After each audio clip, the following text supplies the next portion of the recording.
जय श्री जगन्नाथ मु आपण मानक स्वागत करुछि आमर गुडीलाडी यूट्यूब चैनल।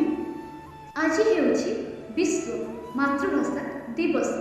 एही विश्व मातृभाषा दिवस उपलक्षे आपण मानक अनेक अनेक शुभेच्छा एवं शुभकामना। स्वभाव कवि बा प्रकृति कवि गंगाधर मेहेर कहिथिले उच्च हेबा पई कर जेबे आशा उच्च कर आगे निज मातृभाषा। अर्थात आमको उच्च हेबाकु हेले प्रथमे आम मातृभाषा को उच्च करबाकू पड़े। आपण माने तो जानिथिबे जे राष्ट्रर भाषा जेते उन्नत जेते मार्जित से राष्ट्र सेते विकसित।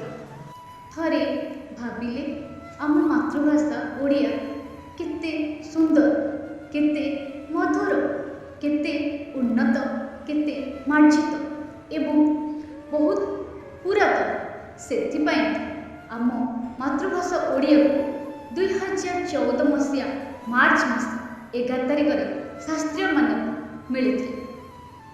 आपण माने जानिछन पूर्व काल रे किछि विशिष्ट व्यक्ति किंतु आमर श्रेष्ठ कवि माने आप्राणपणे उद्यम करी कठोर परिश्रम करी आम मातृभाषा ओडिया को एक स्वतंत्र परिचय प्रदान करथिले।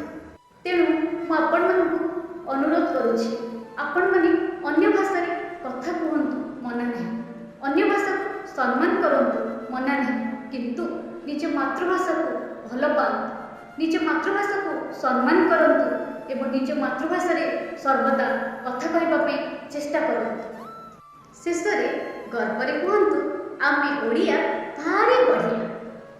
जदि आपण मानकु ए वीडियो भल लागिबो तेबे आपण माने लाइक करिवे, शेयर करिवे, कमेंट करिवे एवं हमर गुडीलाडी यूट्यूब चैनल को सब्सक्राइब करिवे।